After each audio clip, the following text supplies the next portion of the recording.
આપણા દરેકના શરીરમાં રહેતા એક અંગ વિશે હું વાત કરવા માંગુ છું. એ તો નાનું એવું અંગ છે, પરંતુ તમારા શરીરને અને તમારા જીવનને ખૂબ જ પ્રભાવિત કરી શકે તેવું અંગ છે. તે અંગના વિષયમાં યાકૂબના પત્રમાં આ પ્રમાણે લખ્યું છે. આવો એકવાર આપણે વાંચીએ યાકૂબનો પત્ર, 3 અધ્યાય અને 2 કલમથી વાંચીએ, કેમ કે આપણે સઘળા ઘણી બાબતોમાં ભૂલ કરીએ છીએ. જો કોઈ બોલવામાં ભૂલ કરતો નથી તો તે સંપૂર્ણ માણસ છે અને પોતાના આખા શરીરને પણ અંકુશમાં રાખવાની શક્તિમાન છે. 5મી કલમ, તેમ જીભ પણ એક નાનો અવયવ છે, છતાં તે મોટી મોટી બડાસ મારે છે. જો કેટલો થોડો અગ્નિ કેટલા મોટા વનમાં દવ લગાડે છે. જીભ તો અગ્નિ છે, દુષ્ટતાનું જગત છે. આપણા અવયવમાં જીભ એવી છે કે તે આખા શરીરને મલિન કરે છે. તે ભૂમંડળને સળગાવે છે અને તે પોતે નરકથી સળગાવવામાં આવેલી છે.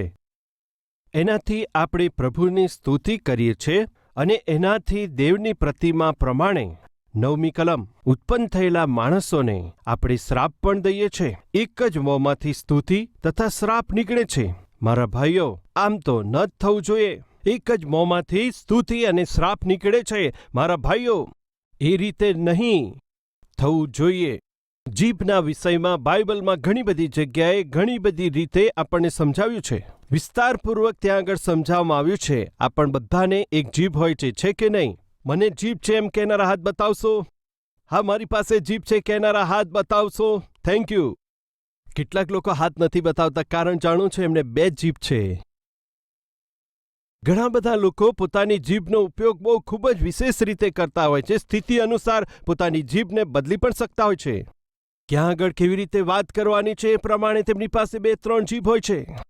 પરંતુ આજે આપણી પાસે એક જીભ છે અને તે એક જીભ દ્વારા કેટલી રીતની વાત થાય છે અને કેવા કેવા પ્રકારની વાતો આપણે જીભથી કરીએ છીએ તે આજે તમારી આગળ વહેંચીશ. અને તમારી જીભ પણ કેવા પ્રકારની સ્થિતિમાં છે, કેવા પ્રકારની છે, તેને તપાસ કરજો, પારખી લેજો અને તે જ સમયે જીભને ઠીક કરી લેવાનો તમે પ્રયાસ કરવાથી તમે ખૂબ જ સારું પરિણામ પ્રાપ્ત કરશો, એમ બાઇબલ આપણને શીખવે છે. સૌથી પહેલા જોઈએ, જે જીભ સાથે બધા જ પરિચિત છે તે જીભ વિશે જણાવો. જુઠ્ઠું બોલનારી જીભ. શું છે તે? જુઠ્ઠું બોલનારી જીભ. કોલોસ્યોને પત્ર અને તેનો 3 અધ્યાય 9મી કલમમાં આ જીભ વિષયમાં આપણે જોઈએ છે એકબીજા સાથે જુઠ્ઠું ના બોલો. કહેવામાં આવે છે કે એક વ્યક્તિ એક દિવસમાં 7 વાર. તમારામાંથી કેટલાક કહી શકે છે એ તો અમારા જુનિયર છે. શા માટે 7 વાર? શું સાહેબ, હું તો 10 વાર જુઠ્ઠું બોલી શકું છું. જૂઠ જે છે તે તો શૈતાનનો હથિયાર છે, કેમ કે શૈતાન તે તો આરંભથી જ જૂઠો છે અને જૂઠનો પિતા છે. એટલે જૂઠના કરતા અને જૂઠના સપ્લાય કરનારા કોણ છે જાણો છો? તે તો શૈતાન છે. એક આત્મિક જુઠ્ઠું બોલી રહ્યા છે એમ કહીએ તો તેનો સંબંધ તો શૈતાનની સાથે છે. શા માટે કહીએ તો તે જૂઠનો પિતા છે, તે તો જૂઠનો કર્તા છે. આજે જો આપણે સાવધાનીપૂર્વક તપાસ કરીએ તો પતિ પત્નીની સાથે સવારથી સાંજ સુધી જુઠ્ઠું બોલે છે. પત્ની પણ પતિની સાથે અગણિત જુઠ્ઠું બોલે છે. તમારા ઘરમાં એ વાસ્તવિક છે કે નહીં? કેટલા પતિ પોતાની પત્નીઓની સાથે જુઠ્ઠું નથી બોલતા? કેટલા બધા પત્નીઓ પોતાના પતિઓની સાથે કોઈ પણ પ્રકારના સંકોચ વિના જુઠ્ઠું નથી બોલી દેતા? જો તમે આ રીતે જુઠ્ઠું બોલી રહ્યા છો તો તમારા બાળકો શું સાચું બોલશે? જો માં જુઠ્ઠું બોલી રહ્યા છે, પિતા જુઠ્ઠું બોલી રહ્યા છે, તો તે જુઠ્ઠું સાંભળીને તેમના બાળકો શું સાચું બોલશે? ના જી. એટલા માટે બાળકો પણ શું કરે છે? તે માતા પિતાની સાથે જુઠ્ઠું બોલે છે. આ રીતે જુઠ્ઠું બોલવું ક્યાં સુધી ઠીક છે જણાવો? ઇબ્રાહિમ પરમેશ્વરની આજ્ઞા વગર મિસરમાં ચાલ્યા ગયા. તે જે પ્રાંતમાં રહેતા હતા ત્યાં દુકાળ પડ્યો છે, કષ્ટ પડ્યું છે. ત્યારે પરમેશ્વર તરફ ફરીને કહે છે, પિતા, તમારી પાછળ ચાલું છું, પરંતુ મને કષ્ટ પડ્યું છે, અહીંયા દુકાળ પડ્યો છે. તેનું કારણ શું છે? પરમેશ્વરને જો તેણે પૂછ્યું હોત તો પરમેશ્વર ચોક્કસ જવાબ આપેત. પરમેશ્વરને પૂછ્યા વગર પરમેશ્વરની ઈચ્છા શું છે, પરમેશ્વરની યોજના શું છે, તે જાણ્યા વગર તેણે ઉતાવળભર્યો નિર્ણય લીધો. ઇબ્રાહિમ મિસરમાં ચાલ્યા ગયા. મારે જીવવું છે, જીવવા માટે મિસરમાં ચાલ્યા ગયા. પહોંચ્યા પછી તે પ્રજાઓના વિચારો, તેમની નજરો તે ખૂબ જ ભૂંડી હતી. સારા, તે તો ખૂબ જ સુંદર છે. આ લોકોની નજરો અને તેમના વ્યવહાર ખૂબ જ ભૂંડા છે, એટલે મારી પત્ની અહીંયા સુરક્ષિત નથી, એમ માલુમ પડ્યું. ત્યારે ઇબ્રાહિમ પોતાની પત્ની સારા પાસે આવીને તેને કહે છે કે તું તો ખૂબ જ સુંદર છે, તને જીવતી રાખશે ને મને મારી નાખશે. હું જીવતો રહું એવું તું ચાહે છે કે નહીં? પૂછ્યું હશે એમ વિચારો. તમારે જીવતા રહેવાનું છે. જો તું વિચારે છે કે મારે જીવતા રહેવાનું છે, તેઓ મને ના મારે એમ વિચારતી હોય તો તારે કામ કરવાનું છે. શું છે જણાવો. હું તારો પતિ છું, ના હોય એમ કહેવાનું છે. અરે આ શું છે? ના હોય એ પ્રમાણે કહો છો. જો તું એ પ્રમાણે જણાવીશ કે હું તારો પતિ છું તો તેઓ મને મારી નાખશે અને તને જીવતી રાખશે. જો મારે મરી જવું હોય તો મારા પતિ છે એમ કહેજે. એવું શા માટે કહો છો? તમારે જીવવાનું છે. મને જીવતો રાખવા પતિ ના કહીશ. ઠીક છે જી, તમને જીવતા રાખવા માટે હું જુઠ્ઠું બોલીશ તો પણ શું તે જરૂરી છે? ઇબ્રાહિમે કહ્યું હશે, જો આપણે જીવવું હોય તો આ જૂઠને આપણે અવશ્ય બોલવું પડશે, એમ કહ્યું હશે. સાચું છે ને? ઘણા લોકો જૂઠું બોલતા સમયે, જૂઠું ગળતા સમયે તેઓ કહેતા હોય છે તે આમ છે. જુઓ સાહેબ, જો આપણે આ વ્યવહાર કરવો હોય તો જૂઠું બોલ્યા વગર ચાલશે જ નહીં. જો આ નોકરી ટકાવી રાખવી હોય તો જૂઠું બોલવું જ પડશે. જો આ સેવા કરવી હોય તો જૂઠું બોલવું જ પડશે. છે કોઈ એવા સેવક જૂઠું બોલ્યા વગર પ્રભુની સેવા નહીં કરી શકો? એમ કહે છે તે પ્રભુની સેવા છે જ નહીં. જો આ પ્રમાણે જીવવું હોય તો જૂઠું બોલવું જ પડશે. ઘણા બધા લોકો વિચારે છે જીવવું હોય તો વેપાર કરવો છે, નોકરી કરવી છે અને જીવન વિતાવવું છે. એ માટે ચોક્કસપણે આપણે જૂઠું બોલવું જ પડશે. જૂઠું બોલ્યા વગર આપણું જીવન જીવવું મુશ્કેલ છે. એટલે કે આ વ્યક્તિઓ શાનો પ્રભાવ પાડી રહ્યા છે? એક વ્યક્તિએ જીવન જીવવું હોય તો જૂઠું બોલવું પડશે. તે સ્તર સુધી પહોંચી જવું તે ક્યાં સુધી સાચું છે? તમે પોતે જણાવો. પરમેશ્વરને આધાર બનાવીને ઇબ્રાહિમે જીવવાનું હતું અને સારાને પણ જીવવાનું હતું. પરમેશ્વરનો સહારો લઈને તેમની ઈચ્છા શું છે, તેમનું યોજના શું છે, તેણે જીવવાનું હતું, પોતાના પરિવારને સુરક્ષિત રાખવાનું હતું. પરંતુ ઇબ્રાહિમ જ્યારે પરદેશની અંદર મિસરમાં ગયા ત્યારે પરમેશ્વરની સાથેનું કનેક્શન કટ થઈ ગયું. જ્યારે પરમેશ્વર સાથેનું કનેક્શન કટ થઈ ગયું ત્યારે ઇબ્રાહિમ પોતાના જીવનની અંદર જૂઠને આધાર બનાવીને જીવન જીવવા લાગ્યો. કોઈ વ્યક્તિ આવ્યા અને તેમણે સારાને જોઈ અને ફારૂનને સમાચાર આપ્યા. સારાને બોલાવવામાં આવી. ફારૂનની પાસેથી અધિકારી લોકો આવ્યા, ઇબ્રાહિમની પાસે આવ્યા. શા માટે? તે તંબુમાં રહેતી સ્ત્રી કોણ છે? એ તો મારી બહેન છે. તે તંબુની પાસે જઈને બોલ્યા હશે, હાજી થોડા બહાર આવો. હાજી, આ લાગે છે શું તમારા? એ તો મારા ભાઈ છે જી. ઓકે, ફારૂને તને બોલાવી છે. હવે આ સમસ્યાને જુઠ્ઠું બોલવા માટે સાહસ કરનાર ઇબ્રાહિમ તે સત્ય જાણી ન શક્યો. તેણે જુઠ્ઠું બોલવાની આશા રાખી હતી, પરંતુ એ જુઠ્ઠું બોલવાથી સારાની ઉપર વિપત્તિ આવશે એમ વિચાર્યું. પરંતુ સારાને લઈ જશે એ પ્રમાણે વિચાર્યું નહોતું. જુઠ્ઠું આગળ કેટલી બધી મુશ્કેલીઓને લાવશે તે નહીં જણાવતું. જુઠ્ઠું બોલવાથી તે મુસીબતથી બચી ગયા છે એમ લાગે છે, પરંતુ આગળ તે જૂઠના પરિણામ સ્વરૂપે મળતી ભયાનક એવી ખાણ શું છે પહેલાથી ખબર હોતી નથી. કૃપા કરી ધ્યાન આપજો. તમે જુઠ્ઠું બોલવાનું સાહસ ના કરશો. જુઠ્ઠું બોલવાથી થોડી વાર સુધી તે તમને તે સંકટમાંથી થોડું તમને બચાવી લીધા હશે એમ લાગતું હશે, પરંતુ ત્યાર પછી તે તમને વચ્ચોવચ્ચ સમુંદરમાં ડૂબાડી દેશે. કૃપા કરીને આ સચ્ચાઈને ભૂલશો નહીં એમ વિનંતી કરું છું.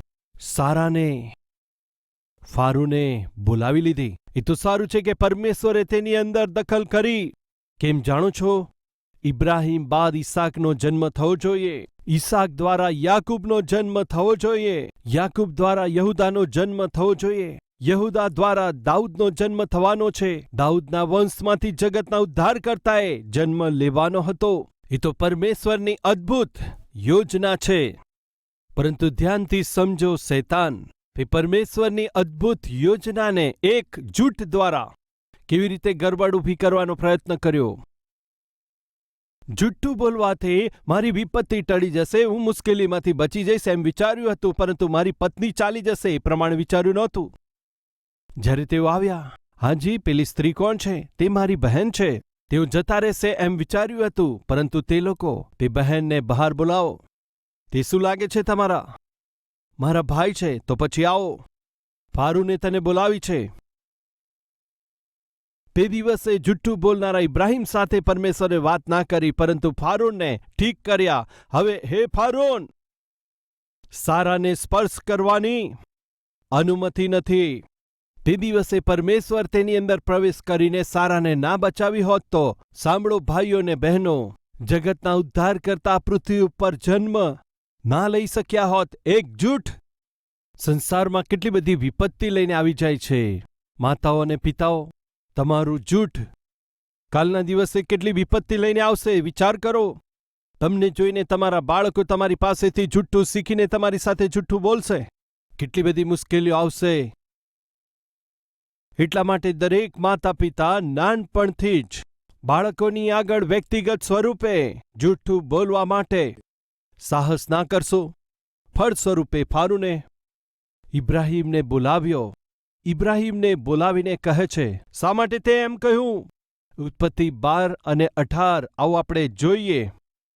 ત્યારે ફારૂને ઇબ્રાહિમને તેડીને કહ્યું, તે આ મારી સાથે શું કર્યું છે? તે એ સત્ય શા માટે ના જણાવ્યું કે આ તો તારી પત્ની છે, મારી બહેન છે? મેં તેને મારી પત્ની તરીકે બનાવવા માટે લીધી હતી. કેટલી મુશ્કેલી આવી જાત. તે દિવસે ઇબ્રાહિમે બોલેલા જૂઠને લીધે કેટલું ઘોર અન્યાય થાત. સારાને ફારૂન પોતાની પત્ની બનાવવાનો વિચાર કરીને બોલાવી લીધી.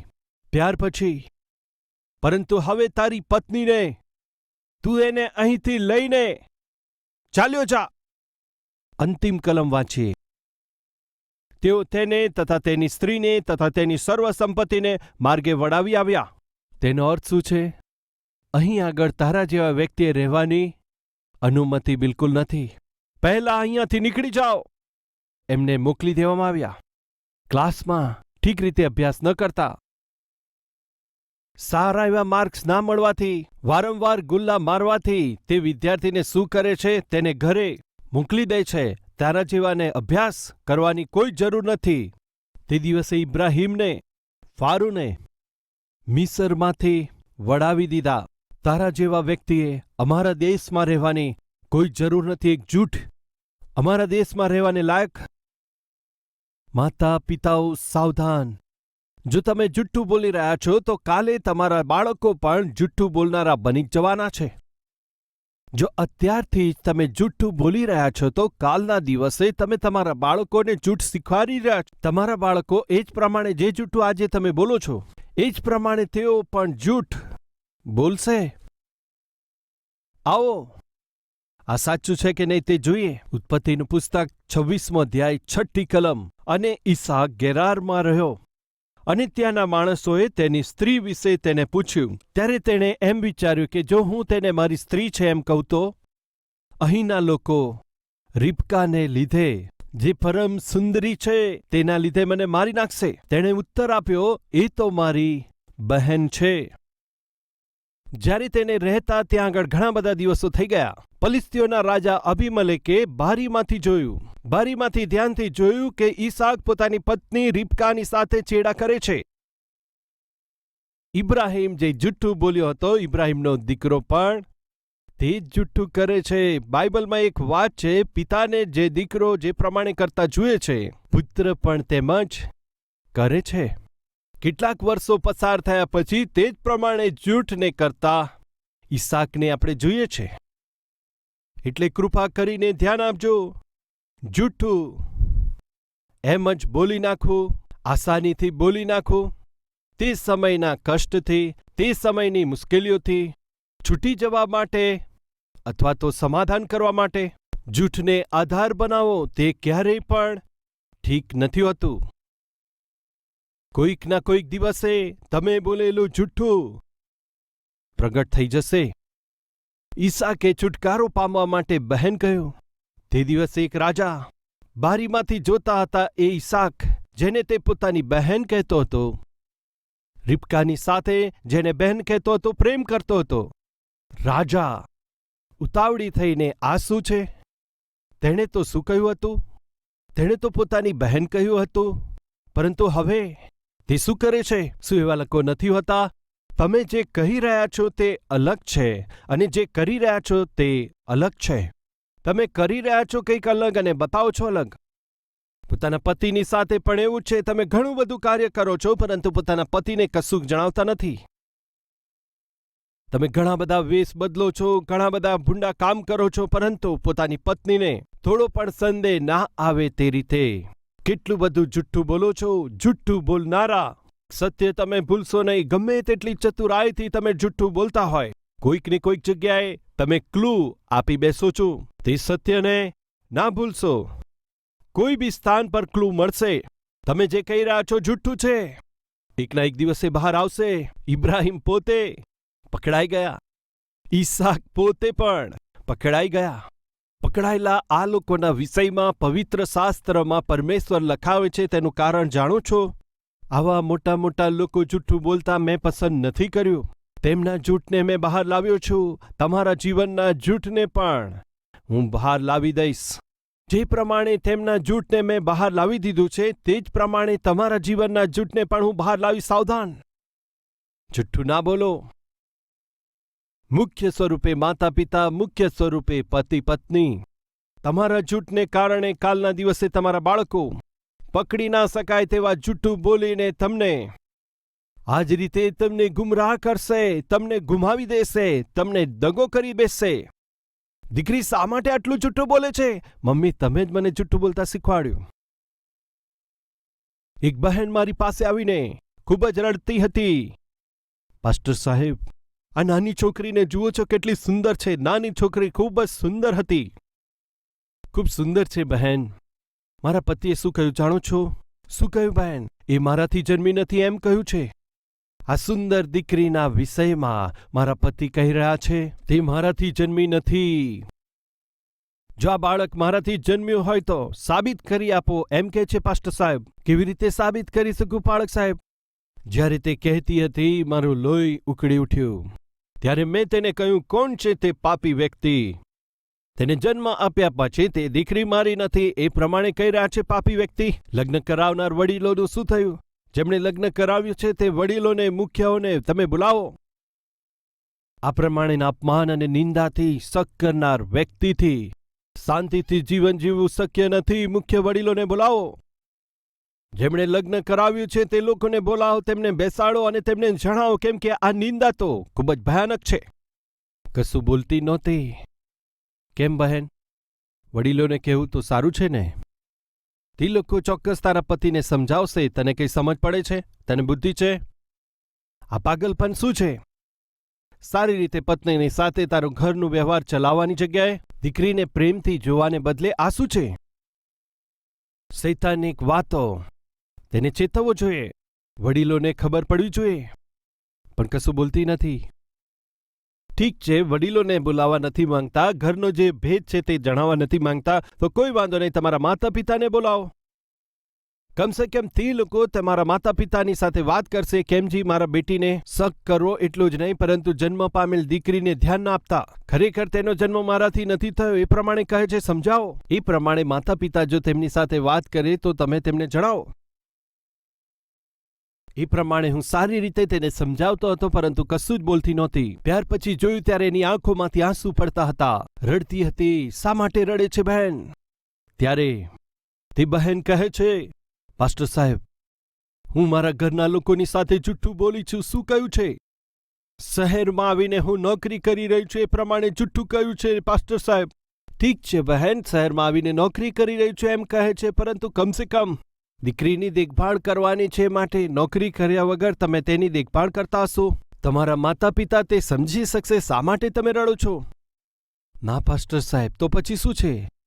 શહેર આવ્યા પછી આ વ્યક્તિ સાથે પ્રેમ કર્યો છે એમ કરીને, તેની સાથે લગ્ન કર્યું છે એમ કરીને, ત્યાર પછી ગર્ભધારણ કર્યું છે એમ કરીને, ત્યાર પછી દીકરીને જન્મ આપ્યો છે એમ કરીને, હજી સુધી મારા ઘરના કોઈ પણ લોકોને નથી ખબર.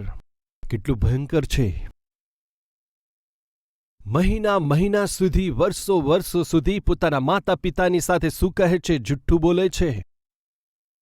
શહેરમાં નોકરી કરી રહી છું, શહેરમાં સારું વેતન મળે છે, હું ખુશ છું. બેટી, તને સારી રીતે નોકરી મળી ગઈ છે, એ માટે સારો દીકરો જોઈને તારું લગ્ન કરાવવા માંગીએ છે, પરંતુ શું કહો છો? હું નથી કરવા માંગતી. હજી મને લગ્નનું મન નથી. અત્યારથી લગ્ન વિશે વિચાર ના કરશો માં. સમય આવશે ત્યારે હું પોતે જણાવીશ. જુઠ્ઠું. પિતા સાથે જુઠ્ઠું બોલે છે, માતા સાથે જુઠ્ઠું બોલે છે, પતિ સાથે પોતાનું જીવન વિતાવે છે. પતિ તેને ઓળખી ગયા, હવે કહી રહ્યા છે તારી દીકરી મારાથી જન્મ જ પામી નથી. જુઠ્ઠું બોલે છે તું.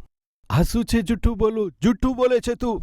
મારાથી જન્મી છે એમ કરીને જુઠ્ઠું બોલે છે. તે લગ્ન કર્યું છે, માતા પિતાને પણ તે જણાવ્યું નથી. તો મને શું જણાવી શકે? બીજા સાથે કરેલો તે પાપ હું કેવી રીતે તારા પર ભરોસો મૂકું? જે ખાડો તેણે ખોદ્યો હતો તેમાં પોતે જ પડી ગઈ. કયું મોં લઈને પિતાની પાસે જાય? આ દીકરીને બતાવીશ, પોતાના સંબંધીઓને આ દીકરીની ઓળખ આપીશ. અત્યાર સુધી હું જીવી છું જુઠ્ઠું બોલીને. નોકરી કરું છું કહીને જુઠ્ઠું બોલી, સેટલ થઈ ગઈ છું એમ કહીને જુઠ્ઠું બોલી, બધું ઠીક છે એમ કહીને જુઠ્ઠું બોલી. આગળ જોઈએ તો લગ્ન કરી લીધું છે પણ જુઠ્ઠું બોલે છે. જૂઠ પર આધારિત જીવન જીવવા લાગી. આજે મારું જીવન નાશ થઈ ગયું છે. પાળક સાહેબ સાવધાન. ભાઈઓ અને બહેનો, માતાઓ પિતાઓ, સાવધાનીપૂર્વક સાંભળો. તમે જે બોલો છો તે જુઠ્ઠું. જો તમારા બાળકો પણ તે શીખી જશે, ઘણા બધા ખોટા કામો કરીને, તમને કહ્યા વગર પોતાનું લગ્ન કરીને, તમને જણાવ્યા વગર બીજું ઘર વસાવી લેશે તમારી જાણ વગર. મા બનીને અથવા પિતા બનીને કમસે કમ તમને થોડી ઘણી પણ હિન્ટ આપ્યા વગર તેઓ કામ કરશે. જે કંઈ તેઓ બોલશે તે જુઠ્ઠું છે. નોકરી કરી રહ્યો છો કરીને જુઠ્ઠું બોલે છે, કોલેજમાં અભ્યાસ કરે છે કહીને જુઠ્ઠું બોલે છે, શહેરની અંદર ફાલતુ આમ તેમ ફરે છે, કોઈ છોકરી સાથે લગ્ન કરી લીધું છે, બધું જુઠ્ઠું છે. જો તમે તેને રોકીને શા માટે તું મને જુઠ્ઠું કહે છે એમ કહો તો તમે શીખવાડ્યું છે ને. એમ કહેશે બચપનથી જોઉં છું પપ્પા જે બોલતા હતા જુઠ્ઠું હતું. પપ્પા, નાનપણથી હું જોતો આવ્યો છું મમ્મીને જે કંઈ કહો છો જુઠ્ઠું છે. માતા પિતા જુઠ્ઠું બોલતા હોય ત્યારે બાળકો પણ જુઠ્ઠું બોલવા લાગે છે. અત્યાર સુધી તમે શીખવેલા જૂઠને હવે હું શીખવું છું. માતા પિતાઓ, તમે સાવધાન બનો. તે દિવસે ઇબ્રાહીમે બોલેલું જૂઠું તેના દીકરાએ પણ અનુકરણ કર્યું. તમે બોલેલું જૂઠ કાલે તમારા બાળકો પણ બોલશે. ત્યારે આંસુ પાડીને ગમે તેટલું રડવાથી પરિસ્થિતિઓ તો નહીં બદલાય. સાવધાન. જૂઠું ના બોલશો. બાઇબલ જણાવે છે એકબીજા સાથે જૂઠું ના બોલશો. બાઇબલ આજ્ઞા આપે છે.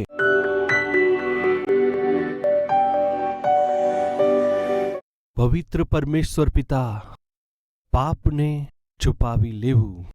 જેઓ આત્મિક નથી તેમનું કામ છે પાપને પ્રગટ સ્વરૂપે માની લેવું. આત્મિક રીતે ઉત્તમ માર્ગની પહેલી સીડી છે. તે પગલું માંડતા સર્વ પોતાનો હાથ બતાવી રહ્યા છે. પૂરા મનથી ક્ષમા માંગી રહ્યા છે. જે વિષયની અંદર તેઓ ક્ષમા માંગી રહ્યા છે પિતા, કેવળ તે તમને અને એમને જ ખબર છે. હું માંગુ છું પિતા, દરેકે કરેલી દરેકની ભૂલને ક્ષમા આપજો પિતા. જૂઠું બોલનારી જીભથી છોડાવી લેજો. સાચું બોલનાર, સાચી જીભને, સાચી વાત કરનાર જીભને દરેકને આપજો. ઈસુના નામમાં માંગીએ છે પિતા. આમેન.